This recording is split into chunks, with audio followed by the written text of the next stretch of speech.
नमस्कार दोस्तों। आज की इस वीडियो में बात करेंगे शमशान में मेरी नग्न साधना के अनुभव के बारे में। किस प्रकार मैंने ये साधना की और इस साधना में क्या क्या मेरे को अनुभव हुए और किस प्रकार की शक्ति प्राप्त हुई और कैसे मैंने उससे कार्य लिए। तो सबसे पहले ये साधना के लिए मेरे को सबसे पहले चाहिए था एक वीरानी जगह, शमशान की तरह, जहाँ पर किसी प्रकार का मनुष्य का आना जाना ना हो। एक चिता चाहिए थी और एक मुर्दा चाहिए था, इत्र चाहिए था, घोड़े तेल का दीवा चाहिए था, बकरे की कलेजी चाहिए थी और खून की बोतल चाहिए थी एक, और नींबू और कीलन एक प्रकार वो चाहिए था। और सबसे बड़ी जो चीज़ किसी भी सिद्धि को करने के लिए पूर्ण चाहिए होती है वो चाहिए होती है अपना तपोबल और मन, उग्र मन, जो कि आपको सिद्धि प्राप्त करवाता है। तो दृढ़ निश्चय लेकर यही चीज़ें और दृढ़ निश्चय लेकर मैं ये साधना पूर्ण करना चाहता था मूर्ता, जिससे कि मूर्ता मेरे को सिद्ध हो जाए और वो मेरे बोले जो मैं बोलूँ वो कार्य मेरे को कर दे। तो अमावस्या के दिन मैंने साधना करनी थी, वो भी एक वीरानी जगह पे 12 बजे के बाद ये साधना करनी थी। सबसे पहले साधना के लिए मेरे को चाहिए था चिता। मैंने चिता तैयार कर ली, उसके ऊपर चाहिए था मूर्ता भी मैंने कहीं ना कहीं से प्राप्त कर लिया था। मैंने मूर्ति को पहले ही प्राप्त कर लिया था। मूर्ता मैंने प्राप्त किया था गंगा नदी में। बहुत से लोगों को ऐसे ही बहा दिया जाता है, वो चाहते हैं कि गंगा में हमारा शरीर बहाया जाए, ना कि हमें जलाया जाए। तो वहीं से मैंने मूर्ता प्राप्त किया, नर को, नारी को नहीं, नर मूर्ता। तो उसको प्राप्त किया मैंने, उसको पास ही नदी के मैंने दबा दिया। लेकिन कुछ टाइम बाद जैसे अमावस्या के दिन उस मूर्ति को मैंने निकाला, जैसे ही दोस्तों उस मूर्ति को मैंने निकाला, रात का टाइम था, 7-8 मतलब 8-9 बजे के बाद इतनी गंदी स्मेल उसमें आई। उसकी हड्डियाँ वगैरह मतलब सामने मिल रही थी और पूरा वो गल गया था। लेकिन मेरे गुरुदेव ने ही बताया था कि इस सिद्धि को करने के लिए बहुत सी मुश्किलें होती हैं, लेकिन अगर ये सिद्धि प्राप्त हो जाए तो प्रेत मुंह बुल्ला कार्य करता। तो वही कि कुछ करने के लिए कुछ खोना पड़ता है। तो यही चाह लेकर मैंने बार बार मतलब यही सोचा था, तो उसको बाहर निकाला मैंने और उसी के पास में मैंने चिता तैयार करती थी और चिता के ऊपर उस मूर्ति को रख दिया। ठीक है, पास ही में मैंने दीपक को जला लिया और अपना कीलन कर दिया, मतलब अपना सुरक्षा घेरा, मतलब जो क्या बोलते क्या चिता के आस पास मैंने काफ़ी लंबा चौड़ा सुरक्षा घेरा बना लिया। और सुरक्षा घेरे के ऊपर जो मसान था उसके शरीर पर मेरे को गुरुदेव ने बोला था कि इत्र लगाऊं। ठीक है, उसके ऊपर मैंने इत्र लगाया और इत्र लगाने के बाद मैंने जो दीपक था उसको जलाया। कोड़े तेल का दीपक था, काफ़ी मतलब चौड़ा दीपक, चौमुखी दीपक, चारों तरफ जिसकी जोत जगे वो मैंने दीपक जलाया। नींबू भी रख दिए। तो नींबू जो होते हैं दोस्तों, आपको बता दूं कि तांत्रिक एरिया में काफ़ी यूज़ किए जाते हैं। नींबू को मैंने, जो कीलें होती हैं 4 कीलों को बीच में उसमें घुसेड़ा और उसी स्थान पे जो मतलब कीलन करके अंदर नहीं रख दिया था मैंने, मतलब क्या बोलते, सुरक्षा घेरे के अंदर उस नींबू को रख दिया। मैं आपको बताता हूँ दोस्तों, ये जो नींबू होता है एक प्रकार की मतलब नेगेटिव चीज़ों को अट्रैक्ट करता है। पास ही मैंने मांस भी रख लिया था, ठीक है, और खून भी रख ही लिया था, जो कि आगे चलकर मेरे इस सिद्धि में काम आने वाला था। ठीक है, तो आगे वो कहानी स्टार्ट होती है। जैसे मैंने इत्र लगाया और इत्र धूप और दीपक जला के ऊपर बैठ गया और चलाने के बाद मंत्र जप करने लग पड़ा। जैसे ही दोस्तों भी मैंने मंत्र बोलना स्टार्ट ही किया था कि एकदम सन्नाटा, मतलब सुनसान में एकदम सन्नाटा छा गया। मेरे कानों में सिर्फ हवा की आवाज़ आने लगी और मेरे मन ही मन मतलब डर तो आता ही है, सभी को आता है दोस्तों, लेकिन मेरे को इतना पता था कि मेरे को ये साधना करनी है तो करनी है। तो एकदम डर मेरे शरीर में आने लगा और मेरे जो जिगरा है ना, जब दिल बोलते हैं, एकदम घबराहट आने लगी। ऐसे शरीर जिगरा ऐसे धक धक धक धक धक जोर जोर से करने लगा और नीचे से उसकी बदबू, और जिसके ऊपर मैं बैठा था शमशान में, मुर्दे के ऊपर, ऐसा लग रहा था कि मैं कीचड़ में बैठा हूँ दोस्तों। ये सच में मेरा अनुभव था, मैं कोई झूठ वगैरह नहीं बोल रहा, सच में मेरा अनुभव था। ऐसा लग रहा था मैं कीचड़ के ऊपर बैठा हूँ, लेकिन उसके ऊपर मैंने इत्र लगाया हुआ था तो थोड़ा बहुत मैं उसकी स्मेल नहीं आ रही थी, लेकिन मेरे को ऐसा लग रहा था कि मैं कहीं कीचड़ में बैठा हूँ। लेकिन धीरे धीरे सबसे पहले मेरे को आवाज़ आने लगी, और उसके बाद जो घटना हुई दोस्तों, उसके बाद जो घटना हुई वो थी कि नीचे से चिड़चिड़ की आवाज़ आने लगी जो चिता थी उसके नीचे, और कुछ समय बाद वो चिता में धुआं फैलने लगा। तो मैं ऊपर जप कर रहा था, लेकिन मेरे को उसकी वो आ गई खुशबू की, ये नीचे से मतलब ये धुआं आ रहा है तो आ कहाँ रहा है, कहीं जंगल में आग नहीं लग रही आगे पीछे, या जो मेरा चौमुखी दीपक है वो तो नहीं जोर जोर से जलने लग पड़ा, उसको तो नहीं आग लग पड़ी। लेकिन मैंने जिस प्रकार जैसे ही आँख खोली तो मेरे को ऐसे लगा कि जिस चिता पर मैं बैठा हूँ वो नीचे से जल रही है। लेकिन मेरे को फिर मैंने बोला ये कैसे चली, खुद ब खुद तो चल नहीं सकती। लेकिन फिर मेरे को मेरे गुरुदेव का एक वचन याद है कि जब भी तू एक क्रिया करने करेगा ना, ये सिद्धि प्राप्त करने की कोशिश करेगा, तेरे से बहुत सी मतलब तेरे को अनुभव होंगे, डरावने अनुभव होंगे, तो इन डरावने अनुभव को तुमने पार करना है। वे एक प्रकार का छल ही होंगे, ठीक है, एक प्रकार का छल ही होंगे, तुमको इससे डरना नहीं है। अगर तुम इससे डर के भाग गया तो तेरी ये सिद्धि हो जाएगी खंडित।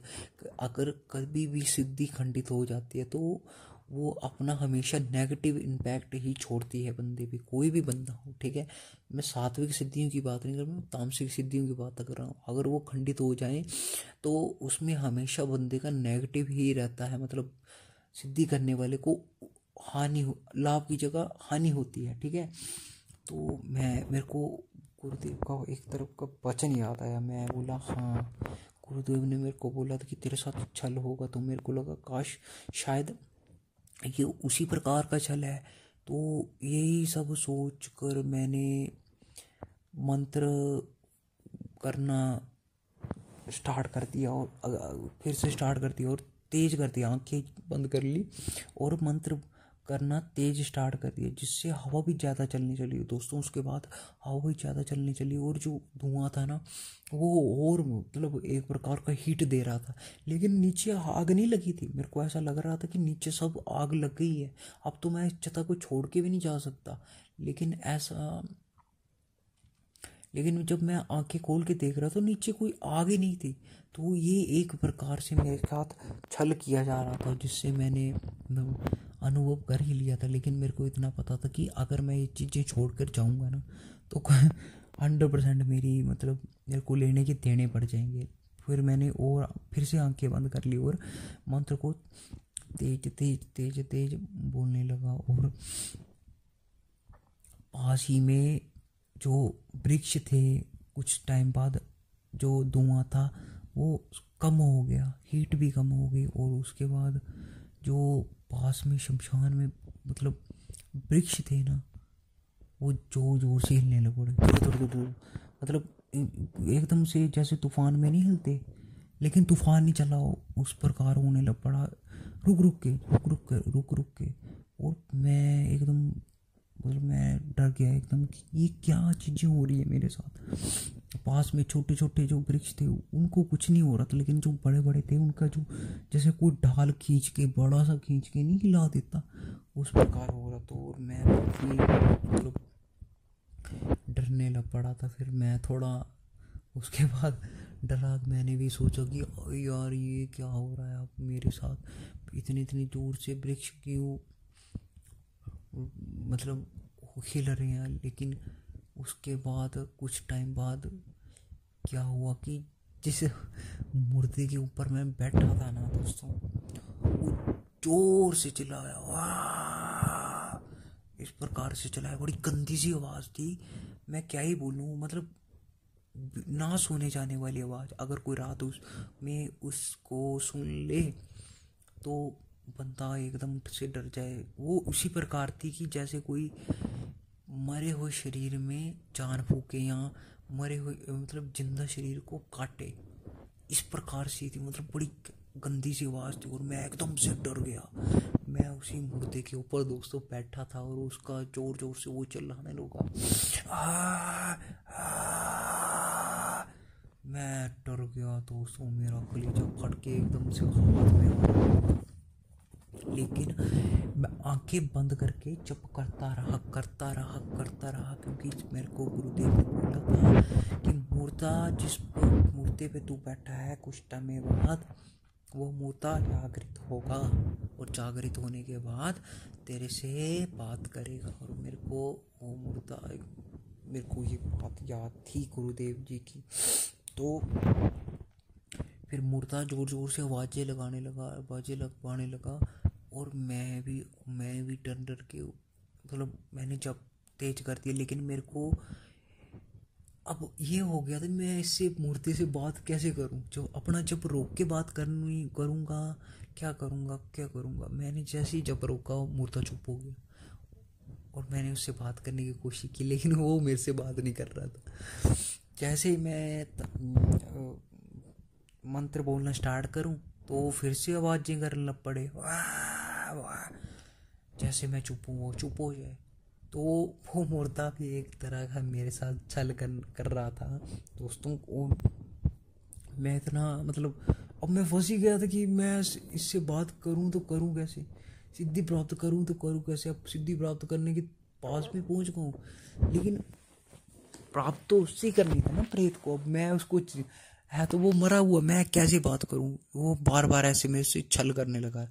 लेकिन मैंने फिर उसके बाद मैंने क्या किया, जो अपना जप था ना उसको तेज कर दिया, ठीक है, तेज कर दिया। लेकिन उसके बाद मेरे को एक बात स्मरण आई कि मेरे को गुरुदेव ने बोला था कि जब भी मुर्दा तेरे से बात मतलब आवाजें लगाना स्टार्ट करे तो कुछ टाइम बाद उसके मुंह में उसको खून खून मतलब उसके जो जबड़ा है उसके में खून डालना है। तो मेरे को याद आया और मैंने बोतल बैठे बैठे ही बोतल उठाई और बोतल का ढक्कन खोला, उसके मुंह में जो जमा हुआ खून था वो डाला, ठीक है। और उसके बाद कैसे ऐसी मतलब उसने सारा खून जो था मतलब पी लिया। खून लिक्विड तो था नहीं, लेकिन एक प्रकार से जम गया था, जैसे दही नहीं जम गया होता है उस प्रकार हो गया था। मैंने बोतल को दबा के सारा उसके मुंह में डाला और वो कुछ समय बाद मतलब उसको पी गया। उसको पीने के बाद उसके मैंने फिर क्या किया कि उस मुर्दे के मुंह में बकरे का कलेजा डाला, जो कि मेरे को गुरुदेव ने बोला था कि जब उसमें खून पी लेगा उसको बकरे का कलेजा डालना है।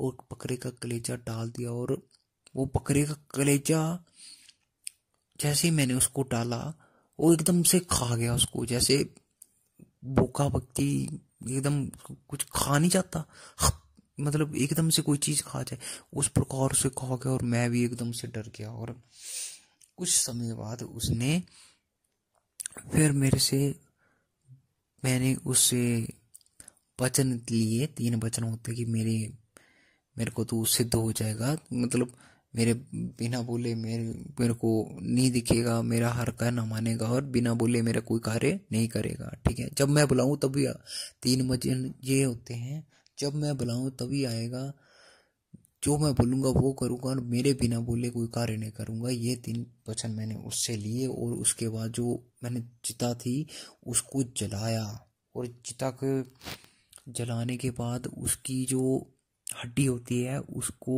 मैंने रखा, क्योंकि उसकी जो एक हड्डी होती है वो रखनी होती है, वो जरूरी होती है।